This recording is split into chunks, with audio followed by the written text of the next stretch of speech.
बेटे के मां पर तशद्दुद की एक वीडियो सोशल मीडिया पर वायरल हो रही है। आपके ख्याल में इसके पीछे क्या वजह हो सकती है? इस तरह के वाक़यात से हमें क्या सबक मिलता है? और आखिर हमारे घरों में, हमारे माशरे में ऐसी क्या कमी है कि 21वीं सदी में भी हमें इस तरह के वाक़यात देखने को मिलते हैं? क्योंकि मैं एक साइकोलॉजी का स्टूडेंट हूँ, तो जब हम इस तरह के ज़्यादातर केसेस को देखते हैं तो इसके पीछे वजह केमिकल इम्बैलेंस दिखाई देती है। हमारे ब्रेन में कुछ केमिकल्स होते हैं और जब उनमें इम्बैलेंस हो जाए तो फिर हमें इस तरह के रवैये देखने को मिलते हैं। अगर कोई शख्स कत्ल का इरादा लिए इस्लामाबाद से लाहौर के लिए रवाना हो और गुजरांवाला के पास उसे एक इंजेक्शन दे दिया जाए तो वो कत्ल का इरादा भी तर्क कर देगा, क्योंकि जो कत्ल का इरादा था वो केमिकल इम्बैलेंस की वजह से था। और अब जब उसे इंजेक्शन दिया गया ताकि उसके जो केमिकल चेंज है वो नॉर्मल हो जाए, तो अब वो काम डाउन हो जाएगा। दूसरी बड़ी वजह एंटी सोशल पर्सनैलिटी डिसऑर्डर है।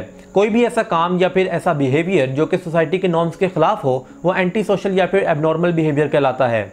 इस डिसऑर्डर के जो लोग हैं वो दूसरों के राइट्स का ख्याल नहीं रखते, वो ऐसे काम करते हैं जो कि सोसाइटी के नॉर्म्स के खिलाफ होते हैं। वो अपने रिलेशनशिप्स का ख्याल नहीं रखते, वो अक्सर वायलेंट हो जाते हैं, अक्सर दूसरों को नुकसान पहुंचाते हैं। ऐसे केसेस में एक और जो बड़ी वजह होती है वो है ड्रग्स का इस्तेमाल। लोग ड्रग्स का इस्तेमाल करते हैं, वो जब नशे में होते हैं तो अपने फैमिली मेम्बर्स पर तशद्दुद करते हैं या फिर घर में तोड़फोड़ करते हैं। हम में से अक्सर लोग सोशल मीडिया पर हमदर्दी में, दुख के साथ या फिर इस एहसास के साथ कि आखिर एक बेटा अपनी मां पर तशद्दुद कर कैसे सकता है, इस वीडियो को शेयर कर रहे हैं।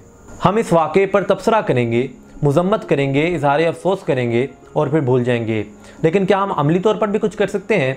जी हाँ, हम इस तरह के रवैयों पर गौर कर सकते हैं।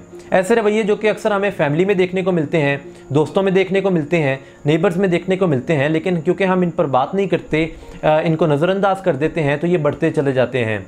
जैसे एक पौधा नशोनुमा पाता है, आहिस्ता आहिस्ता दरख्त की सूरत इख्तियार कर जाता है, तो ऐसे ही रवैये जो कि शायद कभी केमिकल चेंजेस की वजह से हमें देखने को मिलते हैं, जब उन पर बात नहीं की जाती, जब उनको इग्नोर किया जाता है, तो वो बढ़ते हुए दिखाई देते हैं। हमें गौर इस बात पर करना है कि हम ऐसे वाक़यात से अपने माहौल को, अपनी आने वाली नस्लों को कैसे महफूज रखें ताकि ऐसे वाक़यात मज़ीद रोनुमा ना हो। मेरे ख्याल से तो ये वाक़या दर्स देने के लिए या सबक देने के लिए है।